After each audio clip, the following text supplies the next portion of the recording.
کہ ایک کسائی نے ملازم کے ساتھ تلخ کلامی پر اس کے سر پر ٹوکے کا وار کیا اور زخمی کر دیا اس کو. وہ شخص زمین پر تڑپتا رہا اور کوئی بھی اسے ہاسپٹل لے جانے کے لیے راضی نہ ہوا اور یوں زیادہ خون بہہ جانے کی وجہ سے اس کی موت واقع ہو گئی. پلیز ان رویوں کی اصلاح فرمائیں. دیکھیں یہ بہت سخت رویے ہیں. آج دیکھیں یہ بائی چانس ہی تینوں سوالات اس طرح کے کریٹیکل آئے ہیں. آج تو ہمارا بیک گراؤنڈ بھی ریڈ کلر کا ہے کہ اس قوم سے احساس ختم ہو چکا ہے. اور وہ یہ واقعہ یعنی اس بچے کی ویڈیو وہ بناتے رہے ہیں وہاں کھڑے ہو کے, لیکن ہاسپٹل کوئی نہیں لے کے گیا. 18-20 سال کا بچہ ہے, کسی کسائی کے پاس ملازم تھا تو وہ لیٹ آیا تو اس کی کسائی کے ساتھ اس ملازم کی یعنی تلخ کلامی ہوئی ہے تو اس نے بھی ٹوکا اس کے سر پہ مار دیا. یار اس نے کیا کہہ دیا ہوگا, اس کو زیادہ تر گالی نکال دی ہوگی. سر کے اوپر ٹوکا لگ جائے تو آپ سمجھ سکتے ہیں. اب وہ بیٹھا ہوا تڑپ رہا ہے, اس کا خون بہہ رہا ہے اتنی تیزی سے, اور لوگ ماشاءاللہ HD ویڈیو بنا رہے ہیں اپنے موبائلوں کے ساتھ. پاس چنچی کھڑا ہوا ہے, کوئی نہیں کر رہا کہ چنچی میں ڈال کے اسے ٹائملی ہاسپٹل پہنچا دیں کہ اس کی جان بچ جائے. سر کیا آپ یہاں پہ بھی کسی کی یہ رگ کاٹ دیں اور وہ ٹائملی ہاسپٹل نہ پہنچے تو یہ اس رگ کٹنے سے بھی انسان کی ڈیتھ ہو سکتی ہے, ایکسیسو خون جو ہے وہ بہہ جانے کی وجہ سے, یعنی بلڈ پریشر لاس ہو جاتا ہے. تو یہ تلخ رویے, اور پھر اس میں آپ کو لیم ایکسکیوزز وہ یہ دیں گے کہ جی وہ مقدمات سے بچنے کے لیے کرتے ہیں. اس میں پہلا تو میں ایک پھکی والا الزامی جواب اینٹی وینم دوں گا کہ اگر آپ کے بیٹے کو اس طرح کوئی مارے اور وہ تڑپ رہا ہو تو کیا آپ اس چکر میں پڑیں گے کہ میں مقدمات کی طرف بھگتتا رہوں گا, اس کو یہیں پڑا رہنے دو؟ یا آپ کے بیٹے کے ساتھ اس طرح کوئی کرے اور کوئی دوسرے لوگ اس کو ہاسپٹل نہ لے کے جائیں اس کی بنیاد پہ, تو آپ ان کو کیا کہیں گے کہ بالکل ٹھیک کیا تم نے مقدمات سے بچنے کے لیے؟ تو دوسرے کے بیٹے کو بھی اپنا بچہ سمجھے نا. اور تیسری بات یہ ہے کہ میں نے اس حوالے سے, چونکہ یہ واقعہ ہوا 3-4 دن پہلے, تو میں نے یعنی اپنے جو وکلاء ہیں ان سے بھی رابطہ کیا تو انہوں نے بتایا کہ یہ اس طرح کا مسئلہ نہیں ہے جتنا اس کو ہوا بنایا ہوا ہے. اگر کوئی شخص کسی کو ہاسپٹل لے کے جاتا ہے اور اس کو وہاں پہ ہاسپٹل میں داخل کروا دیتا ہے اور وہاں پہ ہاسپٹل میں لکھواتا ہے کہ اس طرح مجھے زخمی حالت میں ملا تھا تو میں اس کو لے کے آ گیا ہوں, اس کے بعد جب تک وہ جو زخمی ہے یا مقتول کے لواحقین FIR میں اس بندے کا نام نہیں نہ ڈلواتے کہ ہمیں اس پہ خطرہ ہے کہ اس نے قتل کیا ہے, اس کو تاریخیں نہیں بھگتنی پڑتی. ایک آدھ دفعہ جائے گا معاملہ کلیئر ہو جاتا ہے. میں کہتا ہوں جی بھگتنی بھی پڑے تو پھر آپ انسانیت کے لیے آپ یہ کام نہیں کر سکتے کہ ایک بندے کی آپ نے جان لے لی ہے. اور دوسری طرف ہمارے یہ تلخ رویے ہیں کہ ہم چھوٹی چھوٹی بات کے اوپر اتنے ہائپر ہو جاتے ہیں, کسی شخص کی جان لے لیتے ہیں. اب قتل ناحق کے اوپر تو میں نے چونکہ پہلے سوال میں وہ سری لنکا والا جو اٹیک ہے اس کے اوپر بول چکا ہوں, میں دوبارہ وہ حدیث نہیں ریپیٹ کرنا چاہتا, لیکن یہاں پہ میں ایک بات یعنی اس حوالے سے ضرور کروں گا کہ ہمیں اپنے رویوں کو دیکھنے کی ضرورت ہے. اور اس کے لیے گورنمنٹ کا کام یہ ہے کہ جو لوگ جیلوں میں پڑے ہوئے نا ان کے انٹرویوز ریکارڈ کر کے نا عوام کو سنائے جائیں. ویسے تو لوگ جو ہے وہ گلوکاروں کے انٹرویو لینے پہنچے ہوتے ہیں, کوئی کسی کرکٹر کا انٹرویو لینے کے لیے پہنچا ہوتا ہے, یہ ایک دن جیو کے ساتھ چل رہا ہوتا ہے نا, تو یہ ایک دن جیو کے ساتھ کبھی سہیل وڑائچ صاحب سے میں ریکویسٹ کروں گا, میں ان کی بڑی عزت بھی کرتا ہوں, کہ مہربانی فرما کے نا سر یہ ایک دن جیو کے ساتھ آپ جیل خانوں کا بھی دورہ کروائیں اور وہاں پہ جو لوگ جیلوں میں قید ہیں نا ان کے انٹرویوز ریکارڈ کروائیں. تو آپ, میں کہتا ہوں یہ آپ کا کرائم ریٹ نیچے آ جائے گا. جو لوگ اس طرح لوگوں کو مارنے کی وجہ سے جیلوں میں سڑ رہے ہیں نا ان سے آپ پوچھیں نا, جیل کا تو ماحول ہی, ایک تو پنکھا کوئی نہیں, آج کل مچھر کیا ہوں گے, کھانا پینا, آپ ایک دن نہیں گزار سکتے جیل میں. جیل میں کسی کو مارا نہ جائے, صرف وہاں پہ اس کو 24 گھنٹے گزارنے پڑ جائیں. جو گندگی کا ماحول اور مچھروں کا اور کیڑوں کا وحشت ناک ماحول ہے نا وہ انسان تصور نہیں کر سکتا. سب سے بڑی سزا وہ ہے. ایک دن, وہ کہتے ہیں نا قیدی کے دن رات گنے جاتے ہیں, سر وہ دن رات آپ گن بھی لیں وہ دن ہی بہت لمبا ہوتا ہے. وہ دن 24 گھنٹے کا جو ہے نا وہ لگتا ہے 24 ہفتوں کا دن ہے, اتنا مشکل ہے. وہاں پہ اگر آپ انٹرویوز کریں نا جن لوگوں نے کیے ہیں نا وہ بتاتے ہیں کہ لوگ کہتے ہیں کہ جی کوئی آپ کو گالی دے, ماں بہن کی گالی دے دے, آپ اس کو گالی دے لیں, اس کو تھپڑ مار لیں, بندے کو چھری یا ٹوکا یا گولی نہ ماریں, کیونکہ اس کے بعد جو کچھ بھگتنا پڑتا ہے اس وقت تو آپ مجاہد ملت بن جاتے ہیں, لیکن جو بعد میں بھگتنا پڑتا ہے نا تو وہ نسلیں یاد کرتی ہیں. ظاہر زیادہ تر لوگوں کو تو بھگتنا ہی پڑتا ہے, سیدھی سی بات ہے. پیسہ سب کے پاس تو نہیں ہوتا کہ وہ چھوٹ جائے. پھر جو مقدمات والا معاملہ چلتا ہے, جو پھر لاکھوں روپیہ لگ جاتا ہے, باہر بھی آ جائے بندہ, پوری زندگی کے لیے جو دشمنی بن جاتی ہے, تو نہ ختم ہونے والا سلسلہ. تو یہ گورنمنٹ کا کام ہے کہ وہ ہفتے میں ایک دن کم از کم جو قیدی ہیں نا مختلف جرائم کے, ان کے انٹرویوز لائیو دکھائیں, اور صرف سر وہاں دکھا دیں کہ کس حالت میں رہ رہے ہیں. میں کہتا ہوں جی لوگ کرائم کرنا چھوڑ دیں گے.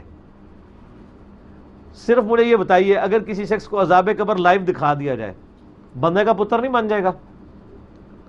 اسی لیے اللہ تعالیٰ نے جزا بہت بڑی رکھی ہے کہ آپ بغیر دیکھے ان چیزوں کو مان رہے ہیں. دیکھ کے تو سب نے مان لینا ہے کہ ہم الدین کافر بھی مان جائیں گے. اسی لیے اللہ تعالیٰ فرما رہا ہے نا, اعوذ باللہ من الشیطان الرجیم, ان الذین یخشون ربهم بالغیب لهم مغفرۃ واجر کبیر. جو لوگ بغیر دیکھے اپنے رب سے ڈرتے ہیں, ان کے لیے مغفرت ہے اور بڑا اجر ہے. دیکھ کے تو سب نے مان لینا ہے, مزہ تو تب ہے بغیر دیکھے آپ مانیں. تو یہ ایک بار ان کو جو عذاب قبر عذاب جیل دکھا دیا جائے نا یہ 20 کروڑ عوام کو, تو کرائم ریٹ نیچے آ جائے گا. اور دوسرا, جو ہماری جوڈیشری کی جو پروسیڈنگز ہیں نا, خصوصاً جو بڑے کیسز ہیں, یہ لائیو میڈیا کے اوپر چلنی چاہیے. تو اس کا ماحول کا اثر ہی بہت ہوگا. آپ جو چیز دکھاتے ہیں اس کا آپ اثر دیکھ رہے ہیں. لائیو کرکٹ آپ دکھا رہے ہیں, پوری قوم کرکٹ کھیل رہی ہے. آپ یہ چیزیں لائیو دکھانا شروع کر دیں تو لوگ خود بخود جو ہے نا وہ سیدھے راستے کے اوپر آ جائیں گے. تو یہ نہ ڈرا کریں, اگر کوئی ایسی ایکٹیویٹی ہو جائے, سیریس کیس ہو, گاڑی روک لیا کریں اور ایسے لوگوں کو ہاسپٹل پہنچایا کریں. یہ کوئی آپ کا بچہ بھی ہو سکتا ہے. آپ کو پتہ نا کراچی میں ایک نیورو سرجن کے بارے میں بڑا مشہور واقعہ ہے کہ وہ پاگل ہو گیا تھا. رات کے یعنی ایک پیر میں ایک یعنی زخمی بندے کو لایا گیا, تو اس نے کہا میرا تو چھٹی کا وقت ہو گیا ہے. لوگوں نے بڑی منت مانی کہ اس کو دیکھ لیں, مر جائے گا, سر پہ چوٹ آئی ہے. اس نے کہا جی جو مرضی ہے, میں نے تو نہیں نا اس کے ساتھ ایکسیڈنٹ والا معاملہ کیا, لے جاؤ کسی اور ہاسپٹل میں. بعد میں چلا اس کا اپنا بیٹا تھا اکلوتا, اور مر گیا وہ. یہ بڑا مشہور واقعہ ہے. تو وہ اس کے بعد وہ پاگل ہو گیا تھا نیورو سرجن. اور 13 کروڑ روپے ادھر رہ گیا, بیٹا تو نہیں واپس آنا تھا. اگر تیرے اندر انسانیت ہوتی اور تو اسے اپنا بیٹا سمجھتا ہوتا تو تیرا بیٹا بھی تجھے مل جاتا. وہ ایسا کوئی معاملہ نہیں تھا, اس کی جان بچ سکتی تھی. ذرا دنیا کو اللہ نے اسباب کے ساتھ جوڑا ہے, کچھ نہ کچھ تو اس طرح کے معاملات ہو جاتے ہیں. تو یہ اللہ تعالیٰ اس طرح کے واقعات کرا کے لوگوں کو بتاتا ہے کہ ایسے معاملات بھی ہو جاتے ہیں. تو اس طرح کا جب کوئی ایکٹیویٹی دیکھیں. اور دوسرا, میں نے اپنی نیشن میں یہ بھی خرابی دیکھی ہے کہ لوگ لڑائی میں چسکا لیتے ہیں. لوگ دیکھ رہے ہوتے ہیں کہ لڑائی بھڑکے. لڑائی جب سٹارٹ ہوئی ہے نا, جب سٹارٹ ہوتی ہے چھوٹی سی بات پہ ہوتی ہے, اس وقت کوئی رفع دفع کرانے کے لیے آگے نہیں ہوتا. اس وقت کسی نے چھری نہیں پکڑی ہوتی, کسی نے ٹوکا نہیں پکڑا ہوتا, بس صرف منہ تو میں ہو رہی ہوتی ہے. اس میں آپ کسی ایک بندے کو جس سے آپ کا قریبی واسطہ ہے اس کو پکڑ کے بازو سے پکڑ کے سائڈ پہ نہیں لے کے جا سکتے. دونوں کو پکڑنے کی ضرورت نہیں, ایک کو پکڑ کے لے جائیں تو ٹھنڈا ہو جائے گا معاملہ. اس ٹائم تماشا دیکھتے رہتے ہیں, لڑائی بھڑک جاتی ہے, بعد میں کچھ ہو جاتا ہے, وہ کہتے ہیں وہ لڑ پے سن جی. سٹارٹ کرتے وقت کوئی بندہ بیچ میں کودنے کے لیے تیار نہیں ہوتا. جہاں پہ کوئی کسی نے اسلحہ اٹھایا وہ معاملہ لد ہے, لیکن عموماً یہ بہت کم ہوتا ہے. زیادہ تر کیسز میں چھوٹے موٹے معاملات ہوتے ہیں, اور پھر کوئی اینٹ مار, اب اینٹ کسی کو یہاں پہ لگ جائے تو اس کی ڈیتھ ہو سکتی ہے, پتھر لگ جائے یہاں پہ ڈیتھ ہو سکتی ہے اس کی کن پٹی کے اوپر. تو معاملات جب سٹارٹ ہونا شروع ہوتے ہیں نا, اس وقت بیچ میں کوئی نہیں داخل ہوتا, بلکہ وہ چسکا لے رہے ہوتے ہیں, دیکھیں کیا ہو رہا ہے. حالانکہ اسی وقت کوئی انوالو ہو جائے بیچ میں, ایک بندے کو پکڑ کے اپنی دوستی یاری میں اگر آپ اس سے ہمدردی کر رہے ہیں تو سائڈ پہ لے جائیں. اور یہ حقیقت بات ہے, جب غصہ آیا ہوتا ہے اس وقت اس بندے کو بھی ہوش نہیں ہوتی, بعد میں اس کو پھر سمجھ آتی ہے. جیسے طلاق دیتے وقت جب خامدوں کو غصہ آیا ہوتا ہے کوئی نہیں ہوش ہوتی, بعد میں وہ در در کی ٹھوکریں کھا رہے ہوتے ہیں اور علماء سے فتوے لے رہے ہوتے ہیں, اس وقت ہوش نہیں ہوتی ہے. اعوذ باللہ من الشیطان الرجیم پڑھا جائے جب کبھی بھی آپ کو غصہ آئے. صحیح بخاری میں حدیث ہے, 2 لوگ لڑ رہے تھے, صحیح بخاری میں بھی ہے, مسلم میں بھی. تو نبی علیہ السلام نے فرمایا میں ایک کلمہ ایسا جانتا ہوں کہ اگر یہ پڑھ لیں تو ان کا غصہ کافور ہو جائے گا. اعوذ باللہ من الشیطان الرجیم, یہ پڑھ لینا چاہیے, خاموشی اختیار کر لینی چاہیے جب کبھی کوئی لڑائی والا معاملہ ہو. یہ میں آپ کو باتیں کر رہا ہوں کہ میں خود ایسا ہی کرتا ہوں. میری جب کسی کے ساتھ کوئی اس طرح کا معاملہ ہو جائے میں خاموشی اختیار کر لیتا ہوں, اور مجھے تو زیادہ تر گزرنا پڑتا ہے, میرے ساتھ معاملہ ہوئے بغیر ہی ایسا کچھ ہوتا رہتا ہے. اس وجہ سے کہ لوگ ظاہر ہے لوگ تنگ ہوتے ہیں, ان کی ہماری دعوت کی وجہ سے ان کے گھر میں مسائل ڈلے ہوئے ہوتے ہیں, تو وہ غصہ نکالتے ہیں کبھی جمعے کی تقریروں میں, کبھی کسی طریقے سے تو خاموشی سے سن لیتے ہیں. اسی میں ہی عافیت ہے. اس طرح کے معاملات میں صبر کر لینا چاہیے, صبر کرنے سے ہی فائدہ. آپ کو پتہ ہے مجھے کئی مولوی دھمکیاں دے رہے ہوتے ہیں اور جرت کے لیول ان کا یہ ہوتا ہے کہ وہ نام بھی نہیں لیتے, ٹھیک ہے, تو میں ان دھمکیوں کا جواب نہیں دیتا. اس طرح کرنے سے کچھ بھی نہیں ہوتا, کوئی کچھ نہیں کر سکتا. اور میں ان تمام لوگوں کو کہوں گا کہ آپ کے بزرگ تو مر گئے تھے, لیکن اب کوئی نہیں مرتا, وہ اپنی تعلیمات میں ہمیشہ زندہ رہے گا. اگر آپ کسی کو اپنے راستے سے ہٹانا چاہتے ہیں تو اس سے کوئی فرق نہیں پڑے گا. یوٹیوب حافظہ اللہ تعالی اور گوگل دامت برکاتہم عالیہ کے اوپر نہ آپ کا زور ہے, نہ آپ کے بزرگوں کا زور ہے, نہ آپ کی حکومتوں کا زور ہے, نہ آپ کے مرے ہوئے بزرگوں کا زور ہے, نہ آپ کے زندہ بزرگوں کا زور ہے. وہ اسی طریقے سے معاملات چلتے رہے. اب تو جو تعلیمات میں اپنی بری تعلیمات میں وہ بھی زندہ رہے گا, اچھی تعلیمات والا زندہ رہے گا, اور اس کے بارے میں پروپیگنڈا بھی کامیاب نہیں ہوگا. پرانے بزرگوں کے بارے میں آپ دیکھیں نا, ایک شخص کہتا ہے بہت اچھے بزرگ تھے, دوسرا کہتا ہے دجال تھے, تیسرا کہتا ہے ضعیف راوی تھے, چوتھا کہتا ہے متروک ہے, پانچواں کہتا ہے سکہ امام. لیکن آج کل اگر کوئی کسی کے بارے میں پروپیگنڈا کرتا ہے نا, تو اس کی تعلیمات یوٹیوب پہ اگر اویلیبل ہیں تو لوگ فوراً جج کر لیں گے, یار یہ نہیں, یہ تو یہ تھا. پرانے والوں کو تو دھوکہ دیا جا سکتا ہے. تو اس لیے ان لوگوں سے ہم کہتے ہیں کہ آپ کے جو شیخ الاسلام تھے, آپ کے جو مجدد دین و ملت تھے, وہ مر کے مر گئے, لیکن آج مر کے کوئی نہیں مرے گا. وہ اپنی زندگی بھی تہاڈی علمی موت کرے گا, تو مرنے تو بعد بھی اللہ کے فضل نال علمی موت جاری رہے گی. مجھے کئی لوگ مولانا اسحاق صاحب کی وفات کے بعد ملے ہیں جو کہتے ہیں ہمیں تو مولانا اسحاق صاحب کا تعارف ان کی وفات کے بعد ہوا ہے اور ان کے نظریات کی اصلاح ہو گئی ہے. تو مولانا اسحاق صاحب تو فوت ہو چکے ہیں. آپ کے بزرگوں کی تو کتابیں کوئی نہیں پڑھتا, اور مولانا اسحاق صاحب کے ویڈیو کلپس بچے بچے کے ہاتھ میں ہوتے ہیں.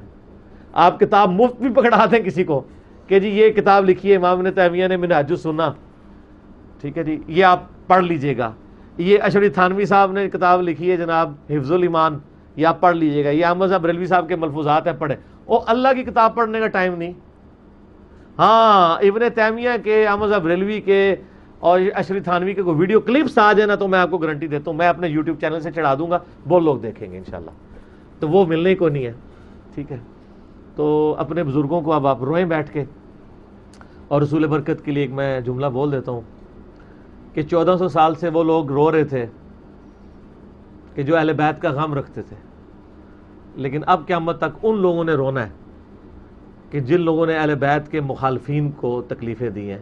ہماری ویڈیو کی برکت سے اب آپ کے ماتم کا وقت شروع ہو چکا ہے, اور یہ وقت انشاءاللہ قیامت تک جاری رہے گا, کیونکہ آپ نے جو کچھ اہل بیت کے ساتھ ظلم کیا اور اس کے اوپر مٹی ڈالی آل امیہ کو بچانے کے لیے, تو وہ اب وہ گرد صاف ہو چکی ہے. اب آپ کی عوام خود, اب آپ کے ماتم کا دور شروع ہوتا ہے اور وہ ماتم ختم ہوتا ہے. تو اندر سے نا فرقے دے دو مکا چھڑے نے نا, ایک اہل حدیث تے ایک شیعہ, تو باقی تو ویسے ہی بیچارے چکولے کھا رہے سن. ٹھیک ہو گیا.